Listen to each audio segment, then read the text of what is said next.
La guerra que devastaba Oriente desde 1937 y desde la invasión japonesa de China llegó a Europa el 1 de septiembre de 1939 con la invasión alemana de Polonia. Se hizo mundial el 7 de diciembre de 1941 cuando los aviones japoneses atacaron la base naval estadounidense de Pearl Harbor. Llegó a todos los continentes. Y duró 6 años.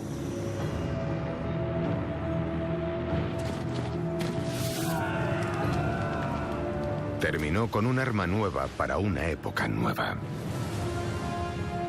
Esta es la historia del mayor evento provocado por el hombre. Y estos hombres forman parte de dicha historia. Fueron testigos de los triunfos y de las tragedias de la guerra, allá donde tuvo lugar. Su testimonio es parte de la historia de cómo se creó nuestro mundo. Por parte de quienes pudieron pagar el precio. Y por aquellos que no lo consiguieron en las guerras que cambiaron el mundo.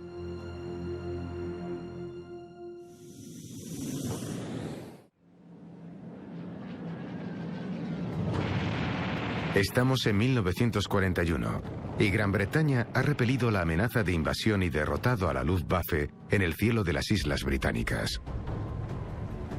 Pero ahora la supervivencia está amenazada por la campaña militar más larga de la Segunda Guerra Mundial, la Batalla del Atlántico.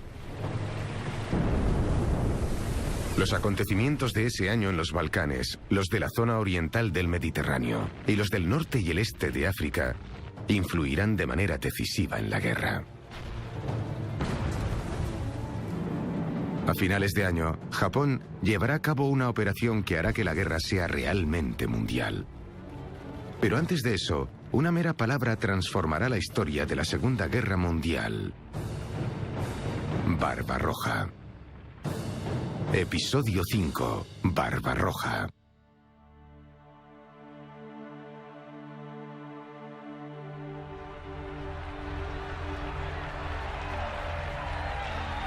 El 1 de septiembre de 1939, el transatlántico Acinia partió de Glasgow con 1.103 pasajeros a bordo.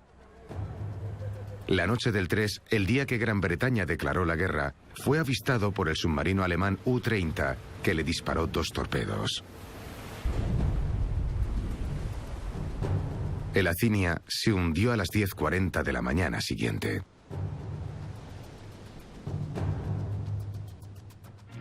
Los supervivientes entrevistados narraron su calvario. El destructor nos recogió entre las 7 y las 8 y nos subió a bordo. Murieron 99 pasajeros y 19 miembros de la tripulación. 54 de los fallecidos eran canadienses, entre ellos una niña de 10 años. Lo que provocó que los periódicos canadienses publicaran al unísono el titular «El Imperio en guerra». La batalla del Atlántico había comenzado. No se daría por finalizada hasta el final de la guerra en Europa, casi 6 años después.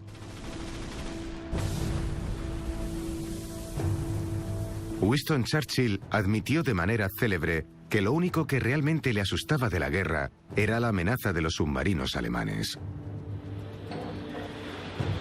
Las pérdidas eran cuantiosas, pero no lo bastante como para dejar fuera de combate a Gran Bretaña, gracias a las medidas defensivas desplegadas.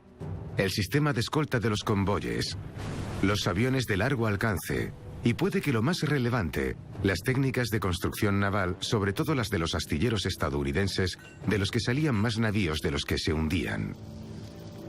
Al principio de la guerra, el almirante Karl Dönitz, jefe de la flota submarina, afirmó que necesitaba una flota de 300 navíos, pero que solo disponía de 58. Y la construcción de submarinos no se convirtió en una prioridad hasta 1942, cuando Hitler admitió que al final los submarinos decidirían el resultado de la guerra. No fue así. Al final de la guerra, Alemania contaba con 463 submarinos. Eran muchos, pero era demasiado tarde. El orgullo de la marina alemana, la Kriegsmarine, eran sus acorazados, y del que más orgullosos se sentían era del Bismarck. Con el acero utilizado para la construcción del Bismarck, habrían podido construir 100 submarinos.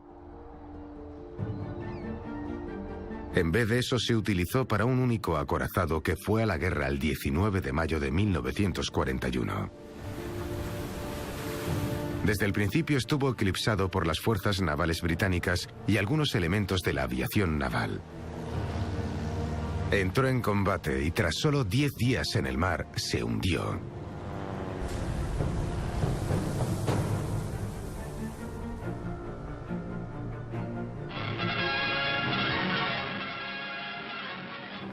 El Rodney abrió fuego primero y poco después lo hizo el King George de Fitz. No habíamos desayunado nada y resultó muy tonificante escuchar las salvas de los cañones justo delante de nosotros.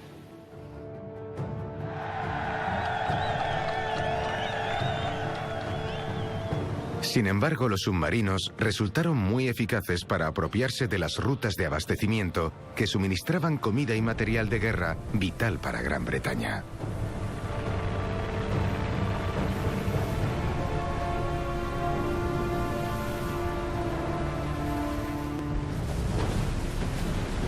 Para cuando acabó la guerra, el 75% de los hombres que servían en submarinos había muerto.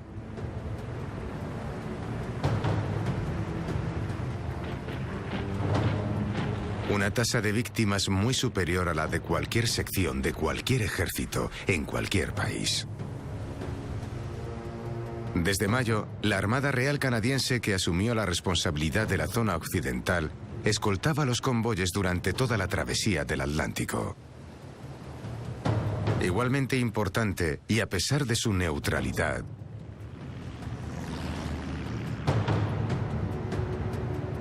Estados Unidos escoltaba los convoyes en el este, en la lejana Islandia. A principios de 1941, el presidente de Estados Unidos comunicó a su pueblo con toda la firmeza que pudo que no podían permanecer impasibles para siempre. Que los países democráticos sepan que a los estadounidenses nos afecta de manera vital su defensa de la libertad. Fue el 6 de enero de 1941, en el discurso del Estado de la Unión. En su alocución, Roosevelt definió las 4 libertades que él consideraba fundamentales para cualquier pueblo.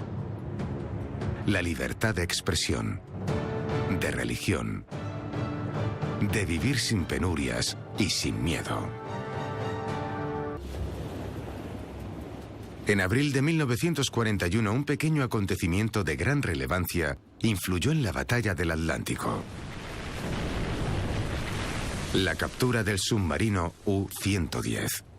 Obligado a subir a la superficie por la Armada Británica, la patrulla de abordaje despojó al U-110 de todo lo que podían llevarse, incluido su Kursignal, el manual de códigos y la máquina Enigma. Los documentos y la máquina ayudaron a los descifradores de códigos de la GCCS, la Escuela de Código y Cifrado del Gobierno británico, en Bletchley Park, a descifrar los 1.253 billones de permutaciones del código Enigma. Y a partir de ahí, a descifrar más de 1 millón de mensajes de la Kriegsmarine durante la guerra. Las cifras demuestran la mejora de las tácticas defensivas de los aliados. En los primeros 6 meses de 1941, cerca de 1,5 millones de toneladas de mercancía se había perdido por culpa de los submarinos, pero esa cifra rondaba casi exactamente la mitad en la segunda mitad del año, además de haber hundido 35 submarinos. En 1943, el panorama había cambiado drásticamente. Hundieron 248 submarinos. Gran Bretaña se había establecido en Egipto para defender otras rutas comerciales imperiales que llegaban a la isla desde el Mar Rojo y Suez. Esta es la razón por la que la guerra llegó a la costa norte africana y por lo que el Cuerno de África cobró una importancia vital.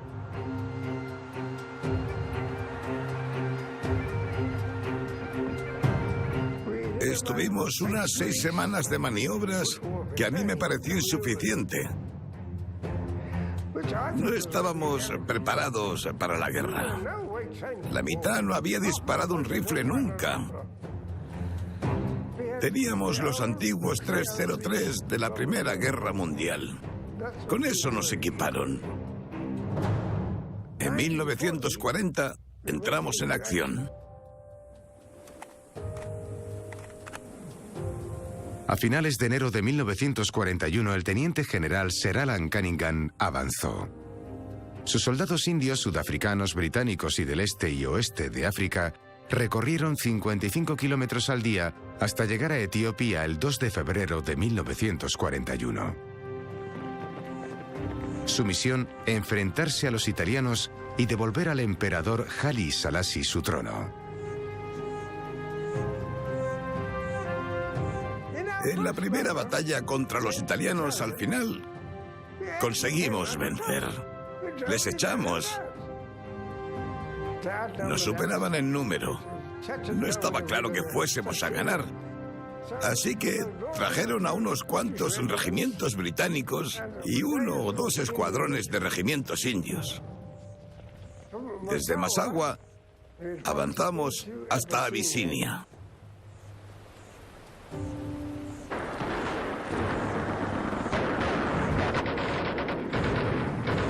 Teníamos que luchar contra los italianos para recuperar Abisinia. Y lo conseguimos. Sorprendentemente, lo hicimos. Con nuestro ejército de novatos, ganamos. Cunningham apresó a 50.000 hombres y se apropió de más de 930.000 kilómetros cuadrados, con un coste de 135 bajas y 4 prisioneros. La resistencia italiana se prolongó hasta noviembre, pero por entonces la mayoría de las tropas británicas se habían retirado para apoyar a las que se enfrentaban a un reto más difícil en el norte de África.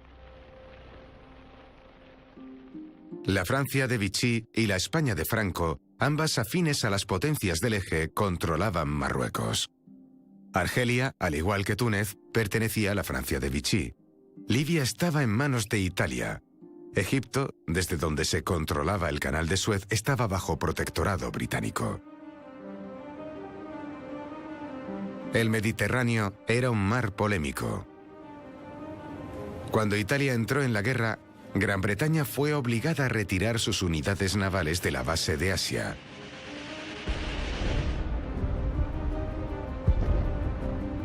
Lo que dejó a Singapur y Malasia fatalmente desprotegidos.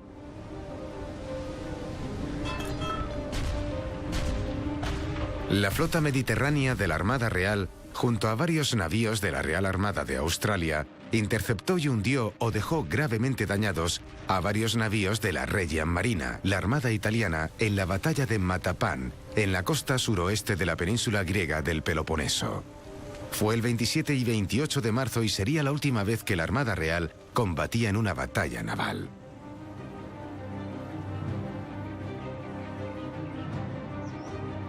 El conflicto en el Mediterráneo afectó a un pequeño territorio británico con una gran importancia estratégica.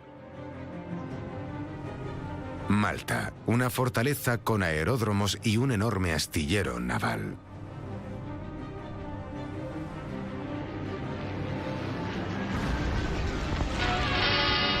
Ha sido el ataque aéreo a la isla número 234 desde entonces.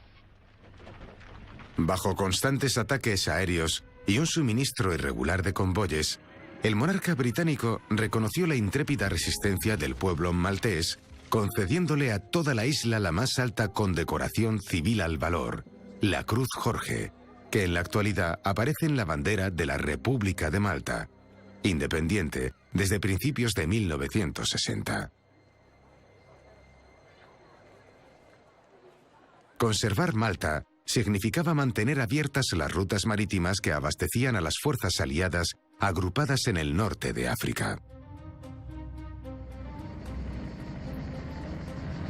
Mersa Matruh era una base de aprovisionamiento.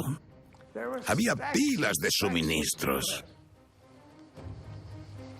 piezas de repuesto, combustible, comida, medicinas, todo tapado con redes de camuflaje. Ahí pasamos nuestra primera noche en el desierto occidental. Los británicos habían empezado a presionar a los italianos por el oeste desde Alejandría.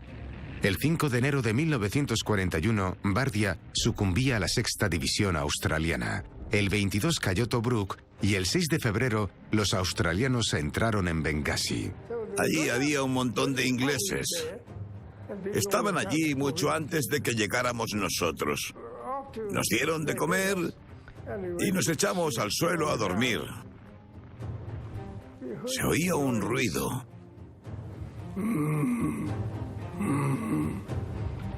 Y le dije a uno, ¿qué es ese ruido?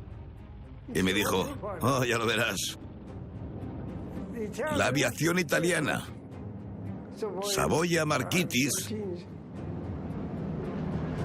con algunos Focke-Wulfs y Messerschmitts alemanes.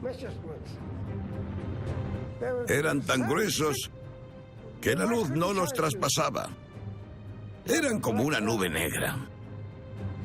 El primero que veíamos en un ataque aéreo. No lo habíamos visto antes porque los italianos no tenían aviación en el este de África. Primero llegaron los Messerschmitts disparando sus ametralladoras. Y por supuesto, corrimos como locos. El sargento dijo, agachaos, tumbaos, no corráis. Al suelo, quietos.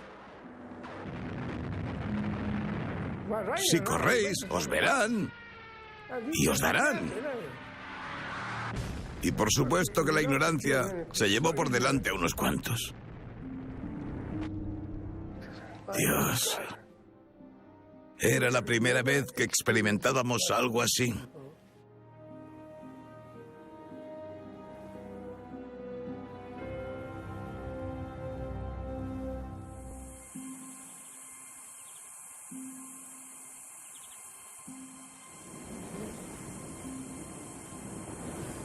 A principios de enero, Churchill debilitó al ejército del norte de África al ordenar que enviaran las tropas a reforzar la campaña en Grecia. El día que cayó Bengasi, Hitler, que un mes antes había anunciado que iba a apoyar militarmente a Italia, puso a un general al mando del contingente alemán en Libia. Su nombre era Erwin Rommel. Su primer movimiento fue el 24 de marzo avanzando hasta que el 4 de abril entró en Bengasi sin encontrar resistencia.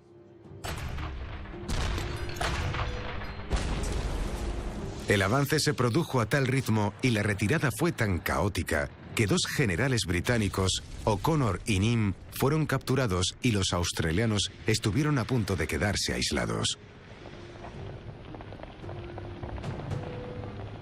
A finales de abril, Tobruk estaba bajo asedio y los británicos tuvieron que retroceder a la posición desde la que iniciaran el asalto 5 meses antes.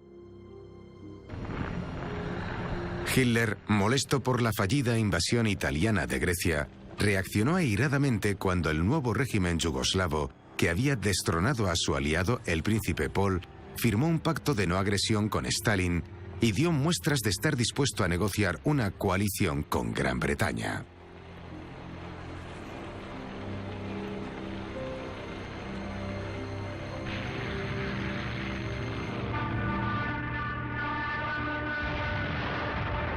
La ofensiva alemana en los Balcanes se inició el 6 de abril con un ataque de la Luftwaffe sobre la capital yugoslava, Belgrado.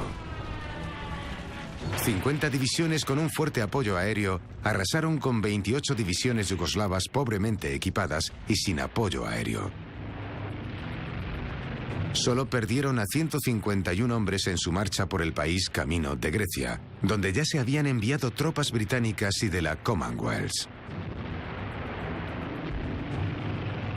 El 17 de abril, Yugoslavia se rindió y el eje capturó a más de 300.000 prisioneros, pero la batalla no había terminado. En los Balcanes nada es o ha sido nunca tan rotundo. El terreno, irregular y complicado, se presta al tipo de estrategia de guerra de guerrillas. Las distintas etnias nunca estuvieron muy unidas y las rivalidades eran profundas y destructivas.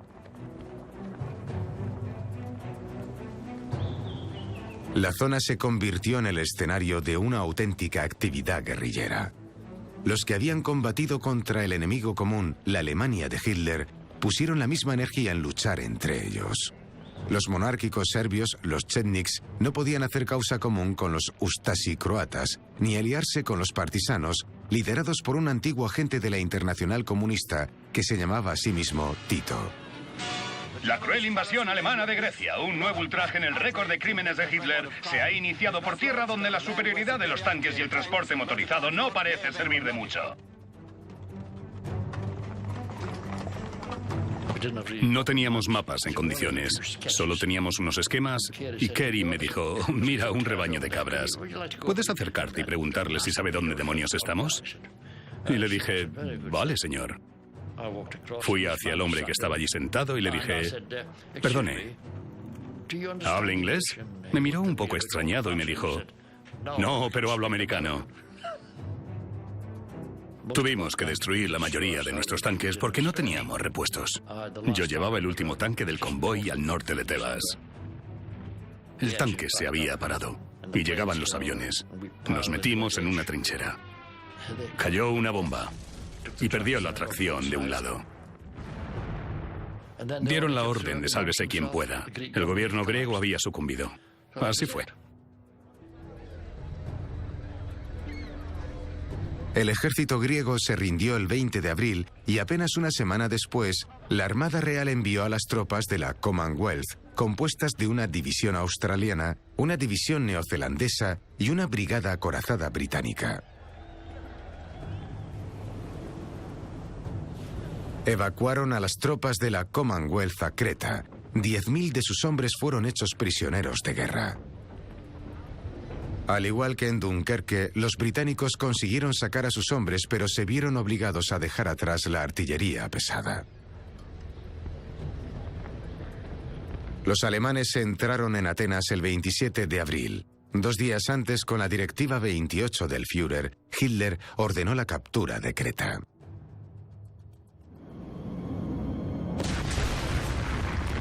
El 20 de mayo los alemanes iniciaron el asalto. El plan era una invasión aerotransportada. Acabó en desastre, y como consecuencia los alemanes nunca volvieron a aerotransportar tropas. Las tropas de Gilder y 4 batallones de paracaidistas acabaron hechos pedazos antes de entrar en combate. A finales del 20 de mayo, el ejército alemán no había conseguido afianzar ninguno de sus objetivos. Los comandantes alemanes decidieron destinar todos los recursos disponibles a un ataque en Malami, donde estaba el aeródromo. La mañana del 21 de mayo, los alemanes avanzaron y descubrieron que las tropas que defendían el aeródromo se habían retirado.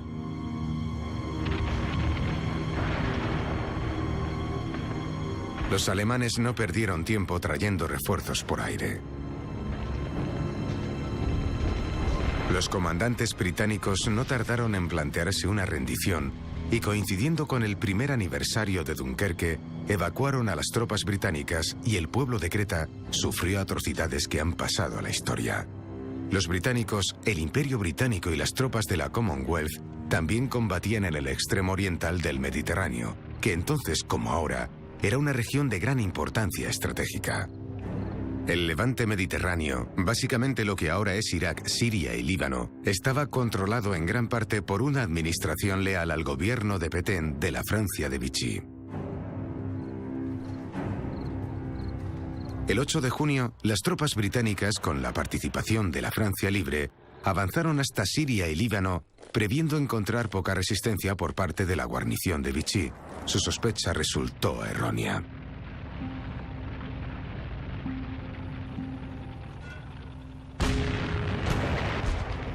Las tropas de Vichy resistieron ferozmente.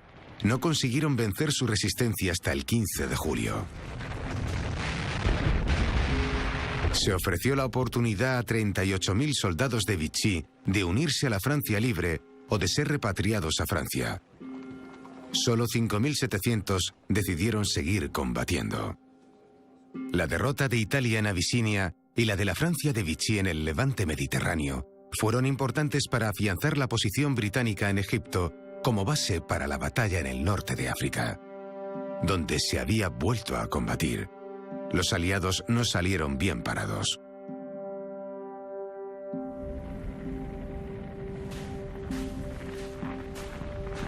Llegamos a un sitio justo enfrente de Tobruk. Un sitio llamado Sidi Aziz. ¿Qué podías esperar encontrarte? Nada. No había ni una piedra, ni un edificio, nada. Al-Adem, Baggas, Bakbak. Esos nombres formaban parte del desierto, pero allí no había nada. Solo montones de piedras, todas numeradas. El 15 de junio, el general Wavell, comandante en jefe, sucumbió a la presión de Churchill, que quería que liberara Tobruk, y lanzó una ofensiva, la Operación Battle Axe.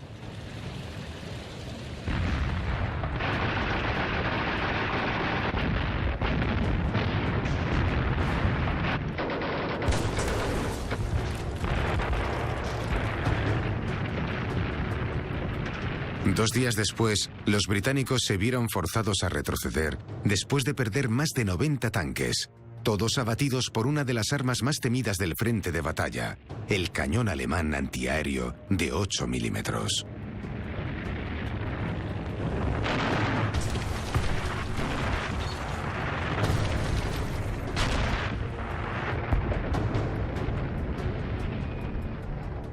Vi el 88 alemán. Disparó 6 veces y calcinó 5 tanques.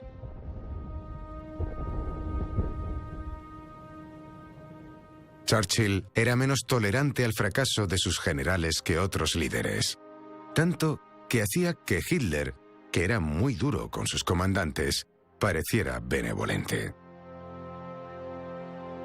La derrota le costó a Wavell su puesto, y el 5 de julio fue sustituido por Claude Auchinleck, quien al principio disfrutó del éxito.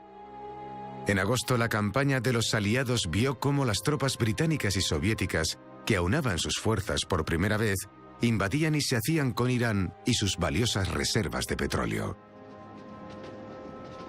Aunque se había declarado neutral, el Shah de Irán había mostrado su afinidad con la causa del Eje. Tras la invasión, la Operación Countenance fue derrocado y se abrió una ruta terrestre por la que los aliados enviaban suministros a Rusia.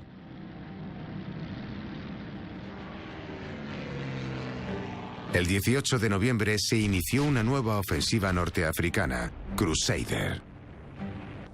La planificación fue obra del general Cunningham, que no duró mucho. Rommel reaccionó rápidamente, deteniendo el avance y destruyendo gran cantidad de tanques aliados.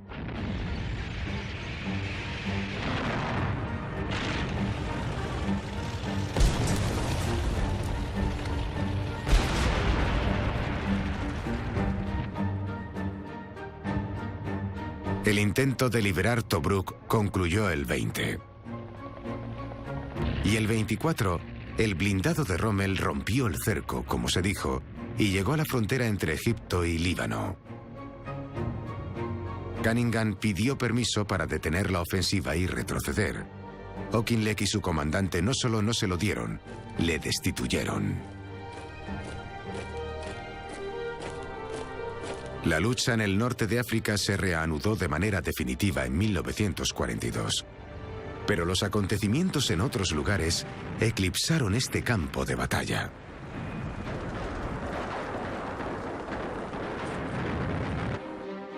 Durante 2 días de agosto de 1941, los líderes de las principales democracias se reunieron a bordo de un acorazado estadounidense en la bahía de Placentia, en Terranova. Era el primer encuentro durante la guerra entre el presidente Roosevelt y el primer ministro Churchill.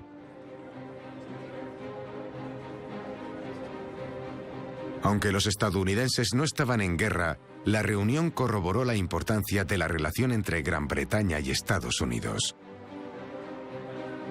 La Carta del Atlántico que surgió de esa reunión establecía 8 principios comunes. No anexionar territorios, liberalización del comercio mundial, libertad para recorrer los mares, derechos laborales básicos internacionales, gestión económica y bienestar, restauración del autogobierno de los países ocupados durante la guerra y, por último, lo que Churchill supo que era la sentencia de muerte del imperio, la autodeterminación de todos los pueblos.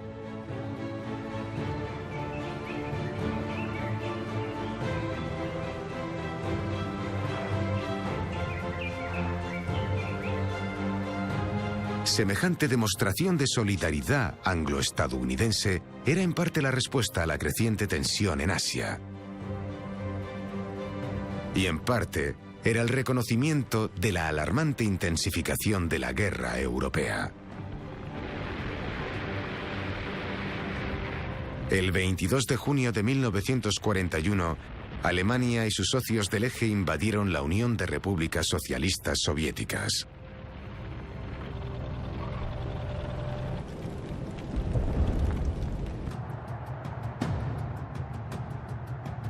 Según la leyenda, Federico I duerme en una cueva de la que saldrá algún día para devolverle a Alemania su mítica grandeza.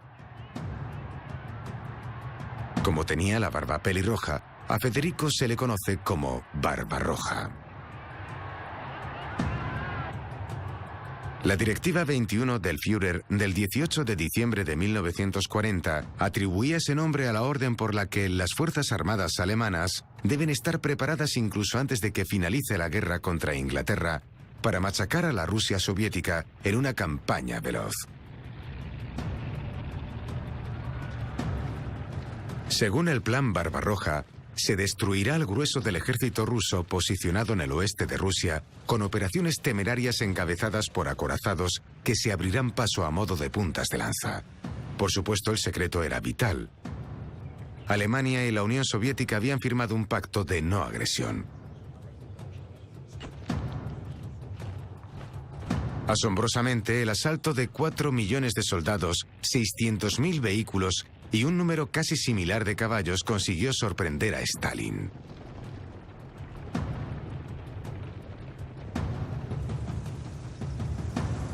A pesar de las violaciones alemanas del espacio aéreo soviético y las advertencias, incluida la del embajador alemán antinazi en Moscú, Stalin confió en Hitler. Cuando terminé la secundaria me imaginaba una vida tranquila trabajando en una granja colectiva. Y luego continuar mis estudios en alguna parte después de las vacaciones de verano. Sin embargo, las cosas no salieron como había planeado.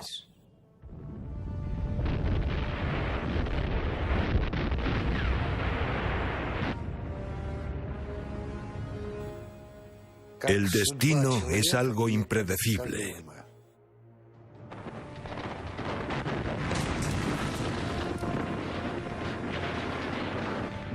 Lo dijeron por los altavoces. Iban a emitir un mensaje importante. Luego emitieron el mensaje de Molotov. Lo escuché con atención. La guerra había empezado. El 22 de junio, un atrevido médico soviético dijo por radio: «Nos están disparando. ¿Qué hacemos?». El día de la invasión, Hitler escribió a su aliado Mussolini: «Duce», comenzaba, «te escribo esta carta en un momento en el que, tras meses de angustiosa reflexión y una tensión constante, he acabado tomando la decisión más difícil de mi vida». Aunque de hecho, era la decisión con la que llevaba toda la vida comprometido. El 22 de junio puso en marcha Drang nach Osten, el ataque al este. El objetivo de Hitler, la línea AA, que unía Archangel con Astrakhan, estaba a unos 3.200 kilómetros de Berlín.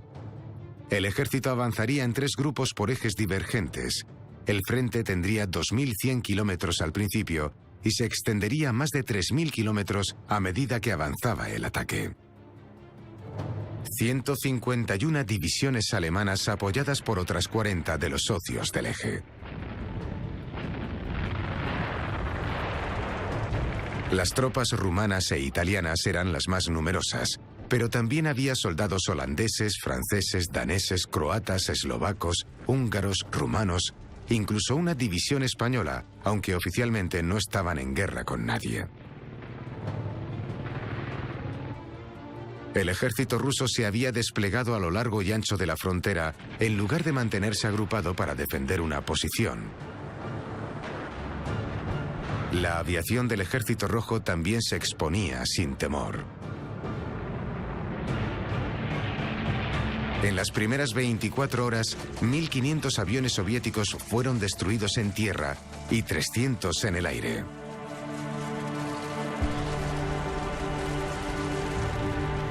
A Hitler le informaron de una victoria casi absoluta. Casi. Aunque solo poco más de la mitad de las fuerzas del Ejército Rojo estaban en el oeste expuestas al primer asalto de Alemania, retrocedieron o se dispersaron, pero sorprendentemente las pérdidas fueron mínimas, y las fábricas de las que dependía la guerra fueron desmanteladas y puestas a buen recaudo. A finales de año, 2.593 unidades industriales se transportaron por tren al este, al otro lado de los Urales. Apenas unos días después de su llegada, los trabajadores y las plantas volvieron a estar operativos fabricando tanques, armas y aviones. Los trabajadores vivían donde podían y comían en las cantinas estatales que alimentaban a 25 millones de personas cada día. La ofensiva ucraniana acabó siendo una de las victorias bélicas más completas de la historia. No nos llegaban suministros. Estábamos rodeados y nos desmoralizábamos. Estaba herido, magullado. Perdí completamente el oído. Los pescadores del lago Vinsko nos ayudaron a cruzar para llegar al territorio en manos de nuestras tropas. Mis aventuras hospitalarias empezaron ahí.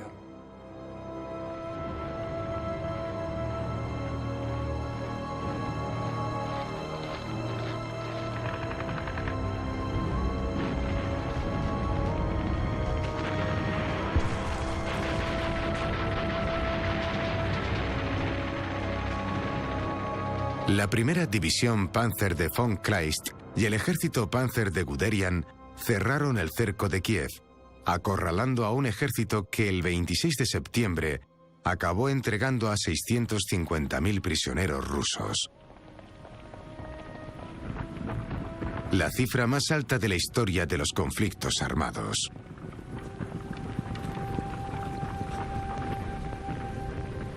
En septiembre, más de 1 millón de rusos eran prisioneros. El 3 de octubre, Hitler anunció la victoria. Su ministro de propaganda, Joseph Goebbels, lo dijo poéticamente. El este del continente, dijo, yace como una frágil virgen en los poderosos brazos del Marte alemán. El aplastante éxito de las primeras 3 semanas de Barbarroja pasó factura al eje. El número de unidades acorazadas se redujo en un 40% y casi 400.000 hombres estaban muertos, heridos o desaparecidos. El 11 de agosto Hitler escribió: «La situación deja cada vez más claro que hemos subestimado al coloso ruso».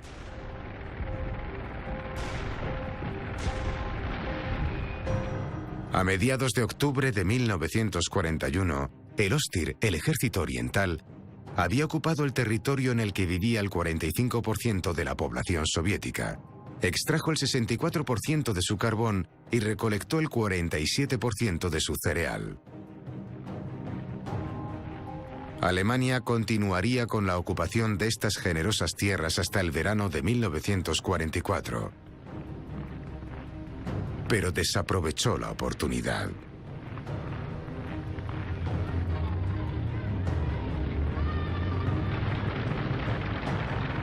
En muchas partes del territorio ocupado, los ancianos, contentos de librarse de la opresión soviética, dieron la bienvenida a los invasores con su típico pan con sal. Al ver la alegría de la gente, el almirante Fedor von Bock, al mando del grupo de ejércitos centro, comentó: no será difícil manejar a esta gente. Pero los consideraban infrahumanos. La cruzada de Hitler era por definición genocida, y su concepto dominante era el Völkerkrieg, el choque de civilizaciones. El 30 de septiembre el general Guderian inició su avance hacia Moscú. El 2 de octubre se movieron el resto de las unidades a lo largo del extenso frente. Hoy, dijo Hitler, ha comenzado la última gran ofensiva de la guerra. Pero el 8 de octubre empezó a llover. Era lo que los rusos llamaban Rasputitsa, la estación del fango, la época en la que desaparecen las carreteras. Las cruentas batallas se prolongaron, pero las tropas estaban literalmente empantanadas y la ofensiva se estancó. Las primeras unidades alemanas estaban a 30 kilómetros de Moscú. Los alemanes, con un frente de 800 kilómetros, tenían en sus manos gran parte de la Rusia europea. El gobierno emitió una orden de evacuación. Evacuación del gobierno. Evacuación de los cuerpos diplomáticos de Moscú a Kuibysev. Pero los responsables de la ciudad cometieron un error. No avisaron a la población de la decisión. Por eso, cuando la gente vio cómo quemaban los coches, los documentos, las fábricas y las oficinas gubernamentales, los trabajadores de a pie pensaron que la ciudad se iba a rendir. Y cundió el pánico. Y yo presencié ese pánico. Los rusos se encontraron refuerzos. La resistencia fue desesperada.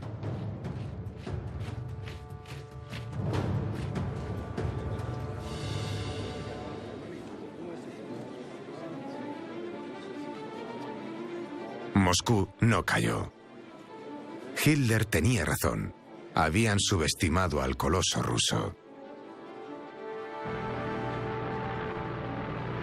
Entre junio y diciembre de 1941, por cada alemán caído había 20 soviéticos muertos. Pero al igual que Carlos XII de Suecia, derrotado en Poltava en 1709, al igual que Napoleón, que tomó Moscú antes de verse obligado a una catastrófica retirada en 1812, Adolf Hitler había asestado un duro golpe al oso ruso, pero no lo había matado. La operación Barbarroja había finalizado. ¿Qué pasaría después?